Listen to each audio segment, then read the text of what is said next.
Go and look in your closet right now, or your garage, or that one cabinet, and count how many things you bought specifically to organize your other things. The plastic bins, the drawer dividers, the stacking shelves, the over-the-door racks, the baskets, the caddies, the labeled containers, the special hangers, the shoe organizers, the underbed boxes. There's an entire industry built on selling you products whose only purpose is to hold the products you already own. And here's the strange part. You bought all of it to solve a clutter problem, and somehow you still have a clutter problem. Now think about a Japanese home. Small, often dramatically smaller than yours. Less storage, less closet space, less room by every measure. And yet these homes are famously, almost impossibly organized. Calm, clear, uncluttered, everything in its place. So you'd assume they must be masters of storage solutions, experts at cramming things in cleverly, buried in bins and organizers, but arranged brilliantly.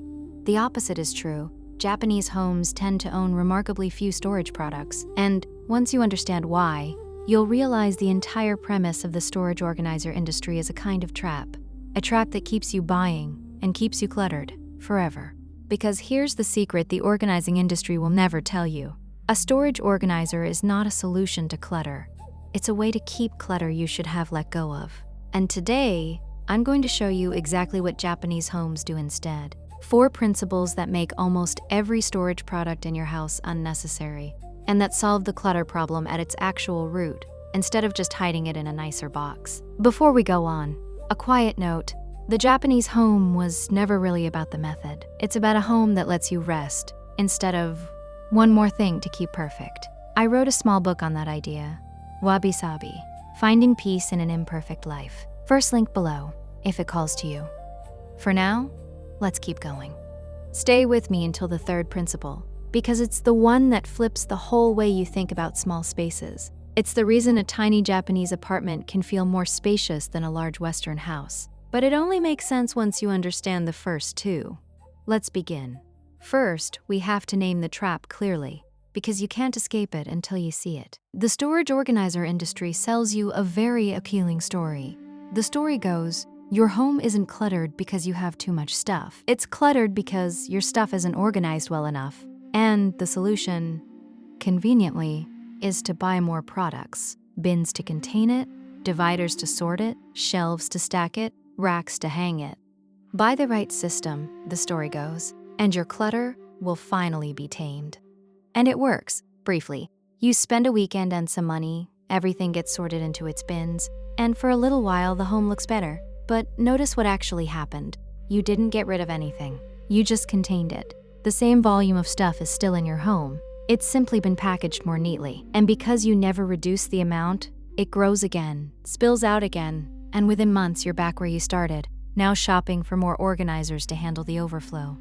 This is the trap. Storage products don't reduce clutter. They accommodate it. They let you keep more than you need by giving that excess a tidy-looking home. And every organizer you buy is really a small decision to hold on to things instead of releasing them. The industry doesn't want you to own less. It wants you to own more, and to keep buying the products that make owning too much feel manageable. You are, in a very real sense, paying money to avoid the one thing that would actually solve the problem. Japanese homes sidestep the entire trap because they start from a completely different question. Not, how do I store all this, but why do I have all this in the first place? Here's what they do instead. Let me make the trap concrete, because you've almost certainly lived it. You have a messy drawer, so you buy a set of dividers. For a month, the drawer is neat. Then it fills again, and now the dividers themselves are crammed, so you buy a second drawer organizer, or a bin to hold the overflow. That bin goes on a shelf, which is now full, so you buy a shelf riser to stack more. Every purchase creates the conditions for the next one, because not one of them ever reduced the amount of stuff.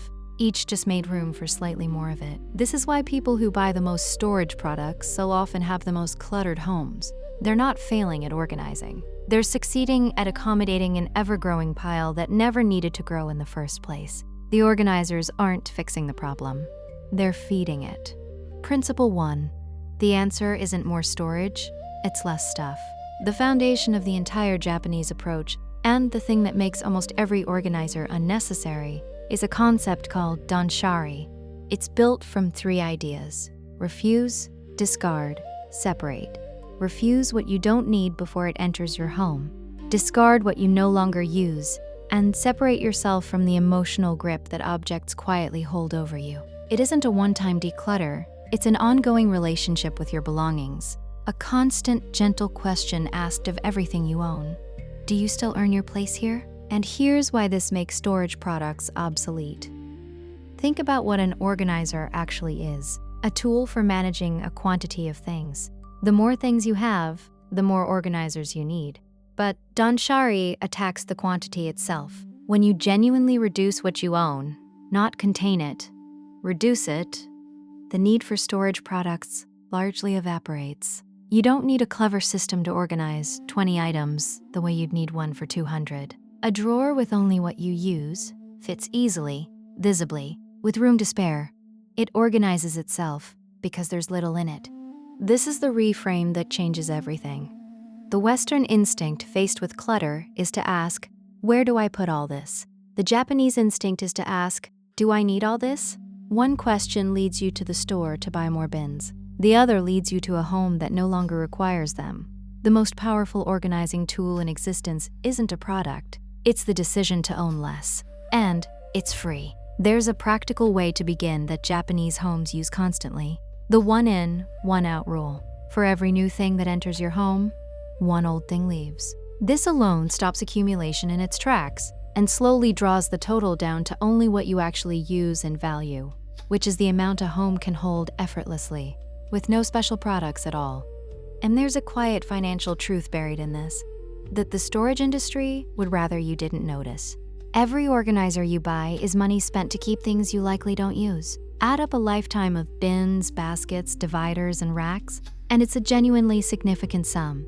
All of it spent not on things you love, but on containers for things you were reluctant to release. Reducing what you own doesn't just clear space, it stops that spending entirely, because a home that holds only what it needs has no overflow to buy containers for.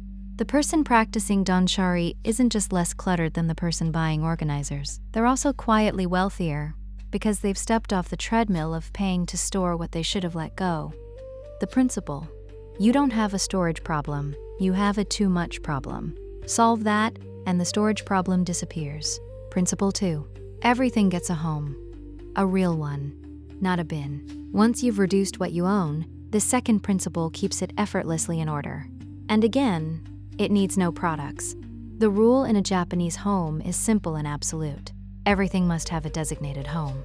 Not most things. Everything. Your keys, your scissors, your chargers, your documents. Every single object has one specific permanent place where it belongs and always returns to. Now, notice the crucial difference between this and what the organizing industry sells you. A storage organizer gives your stuff a place to be contained, a bin to be thrown into, a basket to be piled in. But everything has a home gives each object a precise address, and that difference is everything. When an object has a real home, putting it away requires no thought and no system. You simply return it to where it lives. There's no sorting, no cramming, no clever product required. The order maintains itself, because every object knows where it goes and goes back there. Here's the mechanism that makes this so powerful. Clutter forms because putting something away requires a decision. Where does this go? And that tiny hesitation is enough to make you set it down for now on the nearest surface instead. Do that 30 times a day and you have a cluttered home. But when everything already has a designated home, that hesitation vanishes. Putting away stops being a decision and becomes a reflex, and the objects that were destined to become clutter simply flow back to their places instead. This is why Japanese homes stay ordered without armies of organizers. It's not that they've contained the chaos in beautiful boxes, it's that the chaos never forms, because every object has somewhere to be and goes there. A home where everything has a home doesn't need much storage equipment, because the organization lives in the system, not in the products. And giving something a home costs nothing at all. It's just a decision about where it lives. The principle: clutter is just homeless objects. Give everything a real address and it organizes itself. No bins required. Principle 3, build up, not out, and protect the empty. Here it is. The third principle, the one that flips how you think about small spaces entirely. It's the reason a tiny Japanese apartment can feel more open and spacious than a large Western home. The principle has two halves, and they work together. The first, use vertical space instead of filling horizontal space. Japanese homes, forced by their small size to be clever, learned long ago to build upward rather than outward. Hooks on walls, rails and pegs, shelves that climb toward the ceiling, storage that uses the vertical planes of a room. The walls, rather than consuming the floors and surfaces where you actually live. Here's why this matters so much, and why it beats buying floor-standing organizers. Horizontal surfaces, floors, counters, tabletops, are precious and limited. They're where you move, work, and live. Every organizer you set on the floor or a counter consumes that scarce, valuable space. But walls are essentially free real estate that almost nobody uses. A few hooks or a wall-mounted shelf stores your things while freeing the floor and surfaces. And a room with clear floors and clear surfaces instantly feels larger, calmer, and more open. You're not buying a product to hold your stuff. You're moving your stuff to space you already had but weren't using.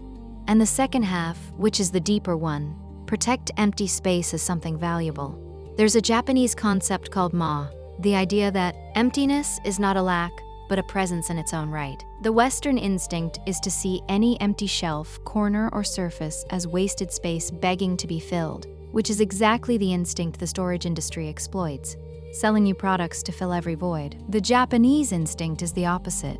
Empty space is the thing that makes a room feel spacious and calm. It's not to be filled. It's to be protected. This is the reframe that changes how you see small spaces forever. A cluttered large home feels cramped. An empty small home feels spacious. The feeling of space has almost nothing to do with square footage and almost everything to do with how much empty room you've preserved. Buying storage organizers to cram more into every corner does the exact opposite of what you want. It fills the emptiness that was making your home feel open in the first place. The Japanese approach keeps floors clear, surfaces clear, and empty space intact, and the result is a home that breathes, no matter how small it actually is. The principle, store upward on your walls, keep your floors and surfaces clear, and protect empty space instead of filling it. That's what makes a home feel spacious, not more bins. Principle 4, choose the right things once, and you won't need to manage them. The final principle is about what you allow into your home in the first place. Because the best way to avoid needing storage solutions is to stop acquiring things that need solving. There's a Japanese sensibility connected to the idea of motenai, not letting the true value of things go to waste, that makes people deliberate about what enters their home to begin with. Rather than buying quickly, cheaply, and abundantly, and then needing systems to manage the resulting pile, the instinct is to bring in fewer things, more carefully chosen, each one genuinely needed or genuinely valued. Every object has to earn its way in. Here's why this quietly eliminates so much of the need for storage products. Most clutter isn't made of things we love and use. It's made of things we acquired thoughtlessly. The impulse buy, the duplicate, the cheap thing bought to solve a problem that a thing we already owned could have handled. The freebies and the might need it some days. These are the objects that pile up and demand to be organized. But if you're deliberate at the entry point, if you pause before acquiring and ask whether something truly deserves a place in your home, most of that clutter never enters at all. And clutter that never enters never needs storing. This connects back to the very first principle and completes the circle. Densari removes what shouldn't be there. This principle stops the wrong things from entering in the first place. Together, they mean a Japanese home holds a smaller, more intentional quantity of belongings, a quantity that fits naturally, organizes easily, and simply doesn't generate the overflow that sends the rest of the world to the store for another set of bins. The most effective storage strategy of all is to be careful enough at the door that you never accumulate the excess that storage exists to contain.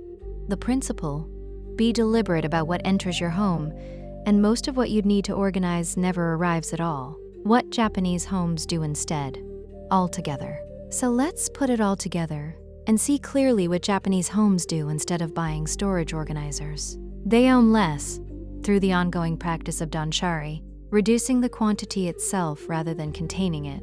They give every object a real permanent home, So order maintains itself without systems or products. They store upward on their walls, keep floors and surfaces clear, and protect empty space is the very thing that makes a home feel calm and spacious. And they're deliberate about what enters in the first place, so the excess that would need organizing never accumulates at all. Notice what connects every one of these. Not a single one is a product. Not one requires you to buy anything. In fact, they're the opposite of buying. They're the disciplines that make buying unnecessary. This is the whole point, and it's the thing the storage industry desperately doesn't want you to realize. The reason Japanese homes stay so effortlessly organized with so few storage solutions isn't that they've found better products. It's that they've addressed the actual root of clutter. Too much stuff, with no home, filling the space that should be empty, instead of buying products to hide the symptoms. And here's the reframe to carry with you. Every time you feel the urge to buy a storage organizer, that urge is a signal, but not the signal you think. It feels like a signal that you need better storage. It's actually a signal that you have too much stuff. The bin you're about to buy isn't a solution, it's a way of avoiding the real solution, which is to let something go. The next time you're standing in the store with a plastic bin in your hand, ask yourself the Japanese question instead. Not, where will I put all this? But do I actually need all this? That single question, honestly answered, will save you more money and more space than every organizer you could ever buy. So here's what to do tonight. And it costs nothing. Don't buy anything. Instead, pick one drawer, or one shelf, or one small corner that's currently a cluttered mess. And instead of organizing it, reduce it. Take everything out and put back only what you genuinely use or love. Let the rest go. Then notice something. With less in it, that space is suddenly effortlessly organized. No bins, no dividers, no products. It organized itself the moment there was less to organize. That feeling, that quiet order that comes from less rather than from more, is the entire secret of the Japanese home. And it's the one thing you can never buy in a store. Now I want to hear from you. How many storage organizers do you think you've bought over the years, trying to solve a clutter problem that never actually went away? Be honest. Put a number in the comments. And if this gave you a genuinely new way to think about your own clutter, share it with one person who has a garage full of bins and still can't find anything. I'll see you in the next one.